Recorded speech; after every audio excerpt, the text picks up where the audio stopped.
Nós vamos conversar agora com o deputado estadual Marden Menezes, do Progressistas. Ele vai falar de uma audiência pública para a discussão da situação administrativa e financeira da AGESPISA e também de uma proposta do governo do estado que pretende transformar a empresa, que funciona no regime de sociedade e economia mista, em instituto.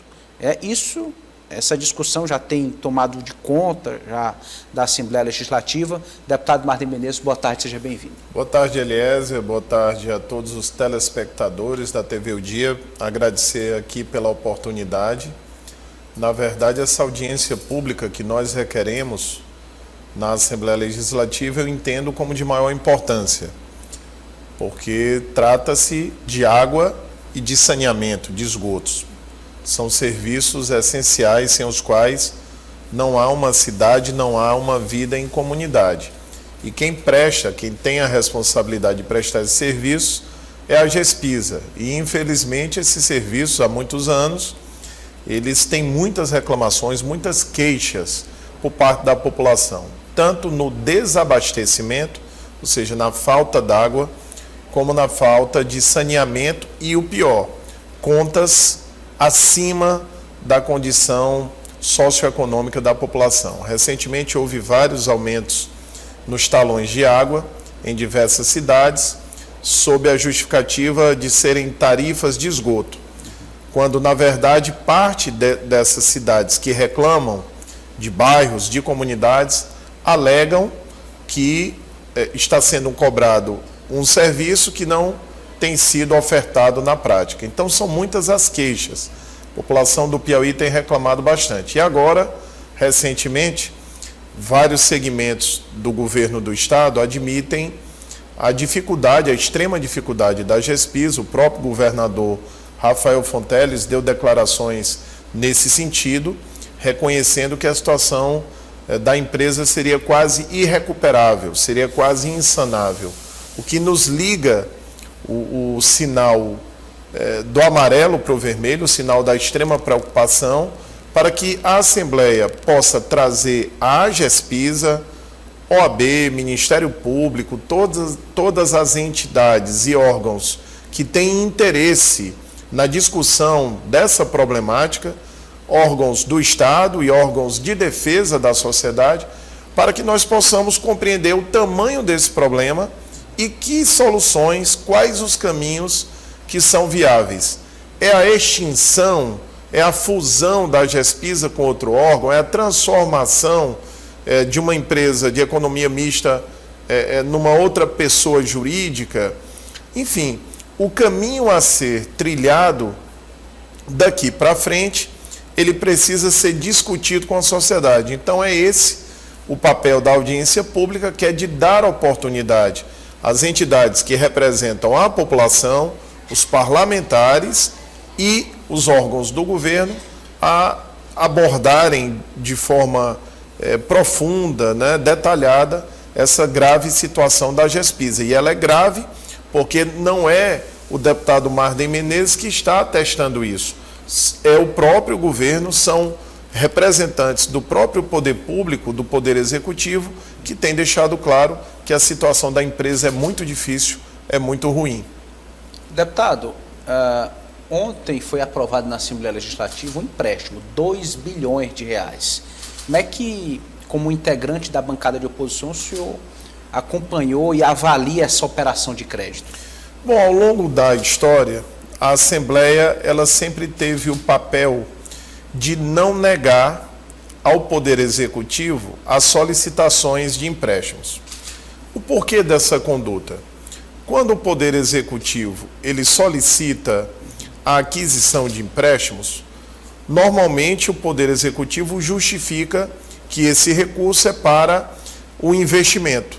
Investimento na estrada, investimento na mobilidade urbana, investimento até nas estatais, dentre elas a própria AGESPISA seria um exemplo, para que o governo tivesse capital e pudesse aportar esse capital para socorrer algumas estatais e para realizar obras que os recursos próprios do Estado não seriam suficientes para isso. Então a Assembleia, ao longo da sua história, ela sempre concedeu essas autorizações. Nós entendemos e fizemos uma cobrança ontem, inclusive na sessão plenária, de que o cronograma, o detalhamento das obras e dos investimentos que serão feitos com esses recursos possam ser apresentados à casa, e o governo pediu um prazo de 60 dias para levar esse detalhamento. Como o processo de empréstimo ele tem várias etapas, ele passa pela autorização legislativa e ele segue outras etapas burocráticas, houve um entendimento na casa de dar esse crédito ao governo, confiando que esses recursos, de fato, sejam aplicados em obras estruturais, em obras que são importantes para o desenvolvimento do Estado, estradas nos cerrados, estradas em outras regiões cuja necessidade é premente, mas que seja levada à Assembleia a informação acerca do detalhamento da aplicação desses recursos. Então, a liderança da base governista se comprometeu de apresentar essa documentação e nós estamos, vamos dizer assim, tendo a postura de não impedirmos o aporte de recursos para o Piauí. Ou seja, quando o Poder Executivo pede recursos para obras, para a realização de investimentos no nosso Estado e, de certa forma, ao bloqueio do acesso a esses recursos, seria, de certa forma, prejudicar o Estado, dificultando o acesso a mais dinheiro que vai ser investido no Piauí. Então, nós seguimos a mesma postura que tivemos ao longo das discussões dos empréstimos. Nós cobramos e queremos a transparência do governo, mas nós não impedimos que o Poder Executivo possa ter acesso a dinheiro para investimentos. Não se trata de torcer e trabalhar contra o Piauí. Nós queremos que o Piauí dê certo. Ninguém está trabalhando aqui para prejudicar o interesse da nossa sociedade. Porém, o que é necessário, e essa é uma cobrança que nós fizemos e reiteramos aqui de público, é para que esse cronograma, essa relação, esse detalhamento da aplicação dos recursos possa ser entregue à casa antes da assinatura do contrato. Como fiscalizar esses recursos? Existe alguma ideia, alguma estratégia para cumprir essa etapa que é importante e é função do parlamento também? Essa responsabilidade, ela é, na sua essência, do Tribunal de Contas e, claro, com a participação dos parlamentares e da sociedade principalmente. O cidadão, ele é um fiscal. Então, qualquer pessoa, qualquer cidadão tem esse dever também, essa responsabilidade de acompanhar. Então, a princípio, toda obra que é executada no Estado, todo recurso público que é gasto, ele tem que ser prestado contas junto ao Tribunal de Contas. É uma espécie de poder. Há muito tempo, eu até digo isso, se fala na tripartição dos poderes, né? Executivo, Legislativo e Judiciário. Eu já entendo o Tribunal de Contas como um poder independente, né? A própria imprensa tem esse poder também, e eu diria que o Tribunal de Contas ele existe para isso, né? Ele tem os auditores, os fiscais, todo o corpo técnico e os conselheiros que julgam as contas dos órgãos públicos, das prefeituras, das entidades do governo do Estado. Agora, é claro que a Assembleia tem também essa postura de fiscalizar, sobretudo a bancada de oposição. Então, à medida que aconteçam os contratos, nós estaremos observando a execução dessas obras e, claro, vamos estar também abertos à sociedade para eventuais denúncias.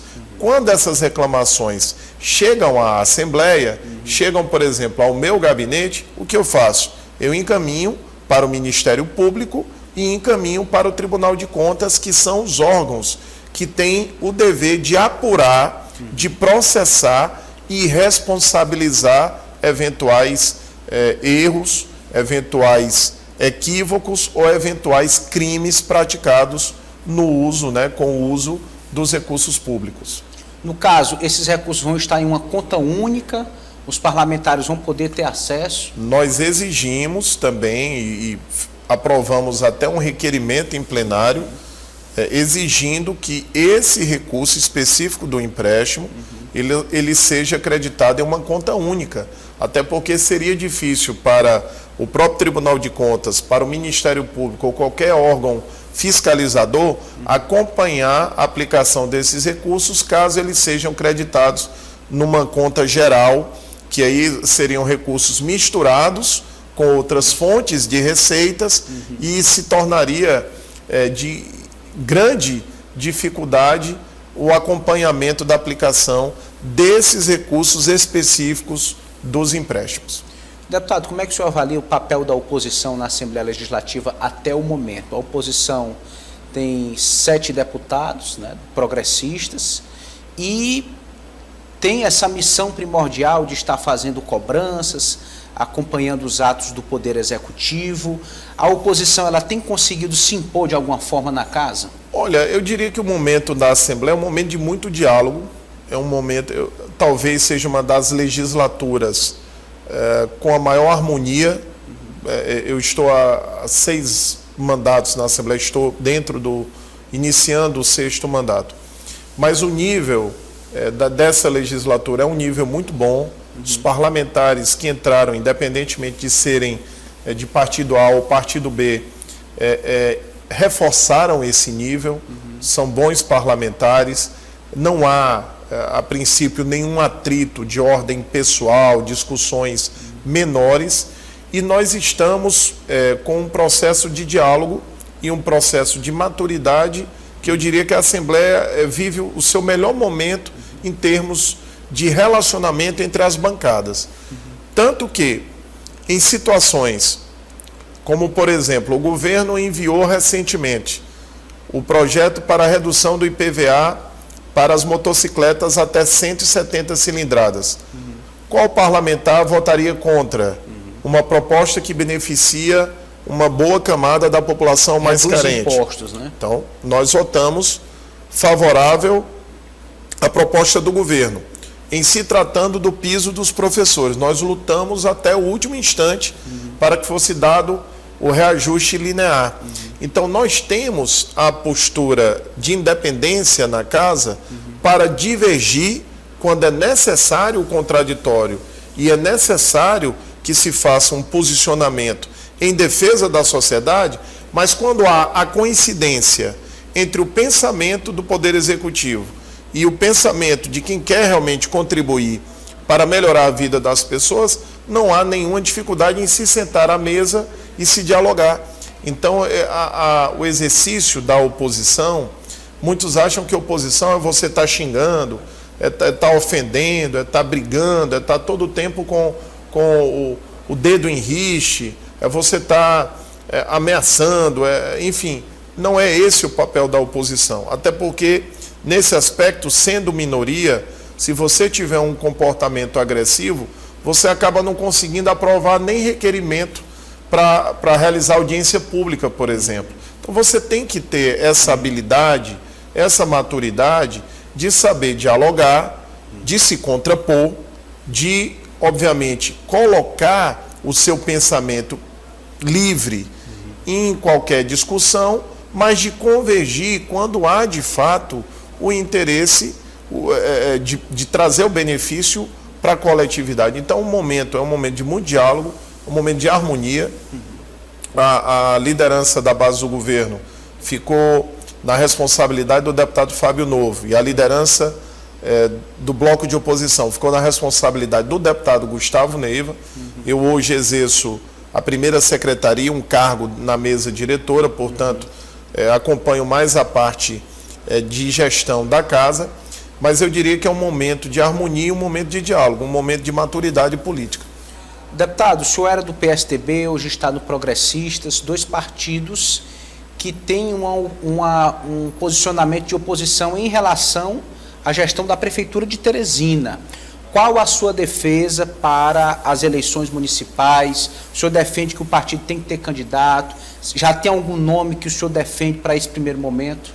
Olha, eu queria ressaltar aproveitar aqui a oportunidade, foi uma pergunta importantíssima, para ressaltar a minha posição em relação a Teresina. Outro dia eu fiz uma fala e até pegaram um trecho da fala e desconectaram com o sentido do que eu gostaria de externar e deturparam o que eu estava ali dizendo. Então, Teresina passa pelo pior momento em toda a sua história do ponto de vista de gestão, de administração. Nossa capital vive um caos administrativo. Ruas sujas, esburacadas, a iluminação pública inexistente, a conservação dos prédios e das estruturas públicas de mal a pior, a saúde municipal nem se fala.